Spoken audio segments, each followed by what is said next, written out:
You go to the car dealer, you negotiate the price on the car that you want, sign all the paperwork, get the keys, the registration, and when you get home, you find out that the car dealers charge you maybe $3, $4, or $5,000 more than you negotiated at the time of the sale. How can this happen? Hi, my name is Lyngklip. I'm a consumer protection attorney from Southfield, Michigan, and I love my job. Every day I get to help real people with real problems, fighting back against car dealers, debt collectors, and credit bureaus, trying to make things right for the consumers who they do business with. Today I want to talk to you about what happens when a car dealership changes the price on the sale of a vehicle after it's been negotiated and finished as a transaction with the consumer. Now, we see these happen a lot in my office, and it almost always comes up in the connection of a subprime financing deal. And a subprime financing deal is a deal where the consumer has less than perfect credit, sometimes referred to as bruised or damaged credit. Usually somebody who's below 600 on a FICO score, and those people are trying to reestablish credit or trying to find transportation so they can reestablish their credit. Now, the reason that we see these deals occur most in subprime financing deals is that in a typical cash transaction, the consumer is going to walk into the dealership and they're going to be paying with cash, which means that if a car dealer tries to change the price on them at the time of the transaction, the consumer's going to notice because they're going to have to come up with an extra $3,000, $4,000, or $5,000, and they'll say, hey, wait a minute, that is not the price that we negotiated. On the other hand, when you're doing a finance deal, the only thing that the consumer is going to be paying at the time of the transaction when they're getting the keys and the title for the vehicle is they're going to have to put down the down payment, or they're going to have to sign over a trade-in. It's not going to show up as immediately to the consumer, and the only place that they're going to find this is in the car deal documents. So if they're going to find it, it's going to be when they're looking over usually the retail installment sales contract, which is referred to as the car note, and most often in the form of the Truth in Lending Act disclosures or the itemization of the charges. And most people, when they are at the dealership, the last thing they want to be doing is reading those papers and fly-specking those for the numbers. But that is exactly what the car dealers are counting on, is that you're not going to be looking through this. They're going to try and rush you through this. So in a financing transaction, if the consumer's only putting down $1,000 or $2,000 on an $8,000 car, they're going to be looking for their down payment. They're not looking for the total price of the vehicle. And most often, they are not going to actually know where to look to see that extra $3,000, $4,000, $5,000 upcharge that the dealer is going to impose on them. Now, there's a more important reason why it is that these kinds of really large upcharges or scams show up in financing deals rather than in cash transactions. And that is because most often the reason that these upcharges show up is because of the fact that the financing has occurred through a third-party financing company.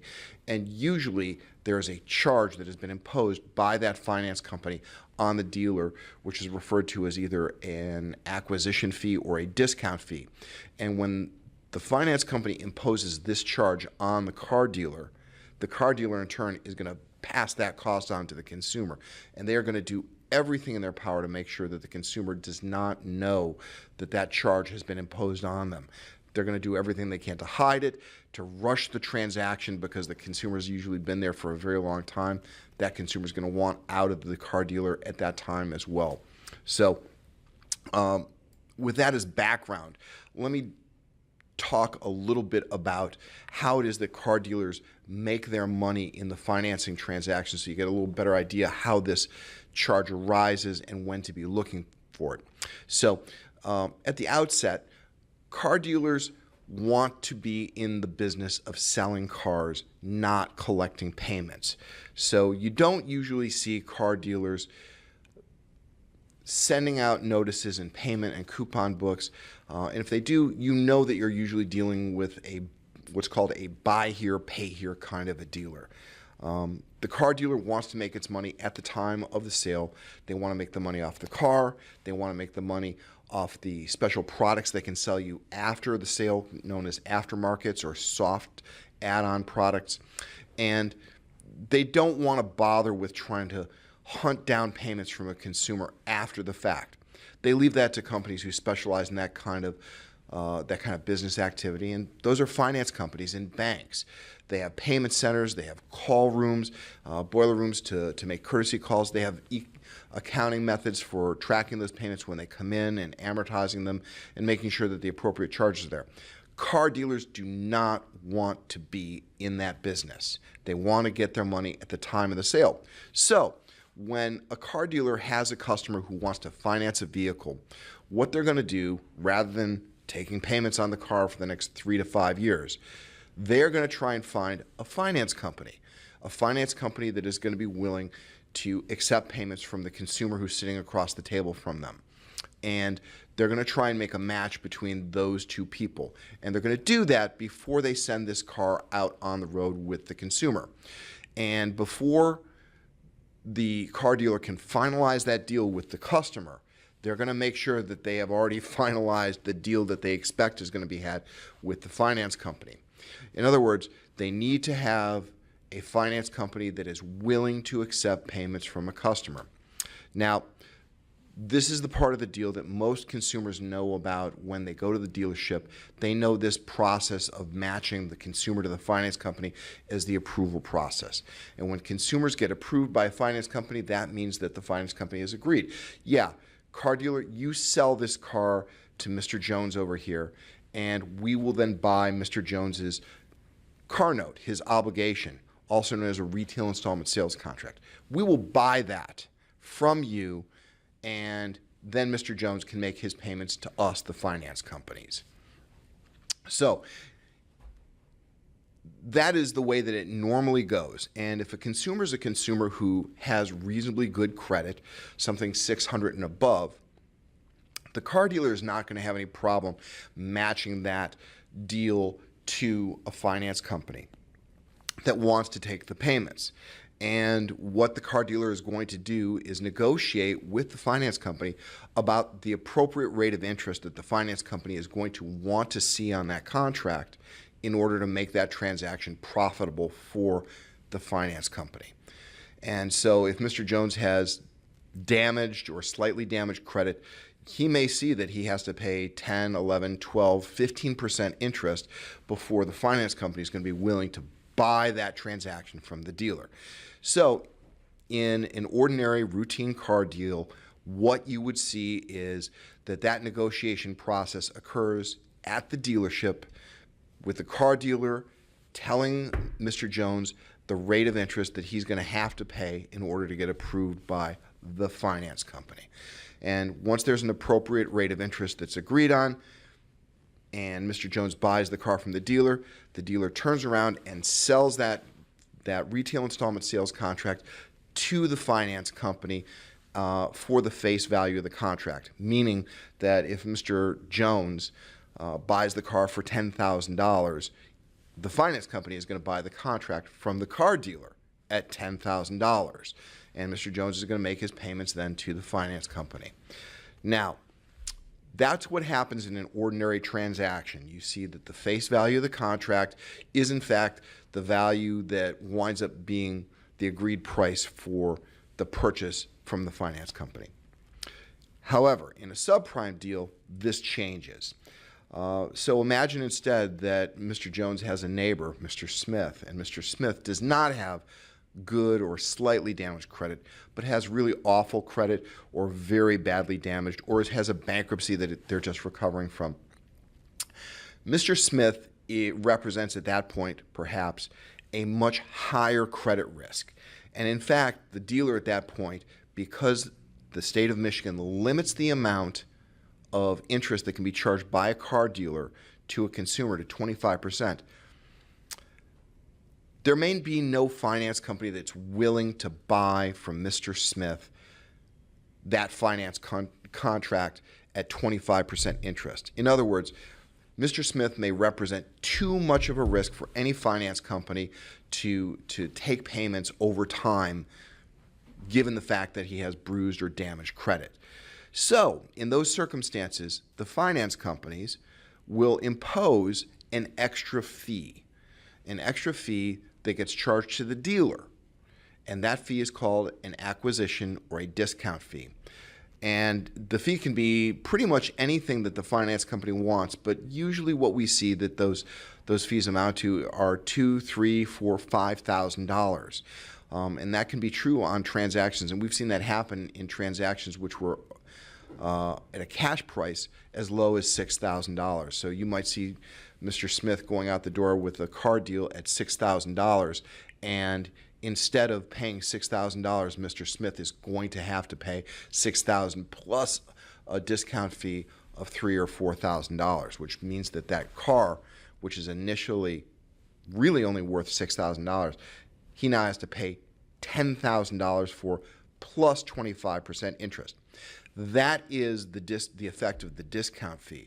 And the reason that it comes up is that in many instances where we see consumers walking into our office, the car dealer has already negotiated the price of the car with the consumer before they've sought to get approval. And they don't really know who they're going to sell the contract, the retail installment sales contract, to after the transaction. They don't know which finance company is going to finance Mr. Smith. So if they've already struck a price with Mr. Smith for the car, whatever that car is, at $6,000, and they later find out that the only place that they can get him financed is at ABC Finance Company, and that finance company wants a $3,000 discount fee, the car dealer will then hide that discount fee in the paperwork and pass that cost through to Mr. Smith. And that's where we see this happening most often. So the question is, how do you spot this before it happens to you so A, you don't get taken, and if you do get taken, you can try and get your money back? So in the first instance, before you go buying a car, a used car in specific, and you're going to finance that car, make sure that you have taken a look at your credit report and you know what your credit score is and whether or not you have damaged credit. If you have a credit score that's below 620, you may be a prime target for a discount fee, which means you may have to pay more for the vehicle before you can get financed. You need to know this before you start shopping for the vehicle. And if you have a credit score that is that low, you may want to get the assistance of somebody that you know to either co-sign for this vehicle or help you out with the down payment so you can put more money down on this vehicle and not have to show this discount fee before a finance company is willing to finance you in the transaction. So that's the first thing. Forewarned is forearmed. Make sure that whatever you do, find out what your credit score is before you go to the car dealer. And if you don't know how to do that, you can order up a free copy of your credit report on my website at www.consumerlawyers.com. In the resources section, there's a free letter that will allow you to order up a free copy of your credit reports from all the big three credit reporting agencies. There's no charge, and you don't have to leave an email to get the letter. Just go through, click on it, and there will be an MS Word document that you can download with envelopes and order up those credit reports. So that's the first thing. The second thing is make sure that you know the price of this vehicle when you are negotiating the price of the vehicle and getting ready to sign the documents. And when you are ready to sign those documents, you want to look at the cash price of the vehicle as it's listed in the car note. And usually, if you're signing this this transaction on paper, the car note or the retail installment sales contract is usually a document that's on 11 by 17 paper. It is very long. It is unmistakable because of this format that it is this long, and it is written on both sides of the contract. Now, at the top of that document, you will see a box, and the box is referred to as the Truth in Lending Disclosures, or a Schumer box. And just below that box, one of the first things that you'll see below that box is an itemization of the cash price for the vehicle. That's where you look. That cash price needs to match the price that you have negotiated for that vehicle. And it will be on your buyer's order, and it should also be on the application for your Michigan title when you go in and buy that. So those three numbers should match very closely to each other. And if you see that that vehicle is now more, you will now know that you are being taken advantage of and somebody is trying to add in a finance charge or a discount fee or an acquisition fee into the price of that vehicle. Now, if you wind up finding out that a dealer has actually included that discount fee or acquisition fee into the price of the vehicle, or that you've got an extra $2,000, $3,000, or $4,000 added to the price of the vehicle that you had no idea was going to be there. If that happens, what you're going to need to do is make sure that you can establish two things. Number one, you want to be able to establish what the price of that vehicle is. So you need to immediately make sure that you've got copies of any advertisements, texts, emails, or voicemails that you have from that car dealer that memorialize the price of the vehicle that you were expecting to pay at the time of the transaction. And then the second thing is that you want to ask the dealership. You want to get information from the dealership about why it is that that price changed. If you have texts, emails, voicemails explaining this, all the better. But sometimes you may have to get this information in a phone call. And if you are in the state of Michigan and you have recorded this call, that evidence about the reason for that increase in the charge for the vehicle is going to be really important evidence for you if you need to try and get that money back. So that's the end of the video. Thanks for watching, and I appreciate it. If you have any other questions or comments, please leave them below and we'll respond to them. You can visit me at www.consumerlawyers.com, and don't forget you can order your credit reports for free on my website in the resource page. Thanks for watching. I'm Lyngklip.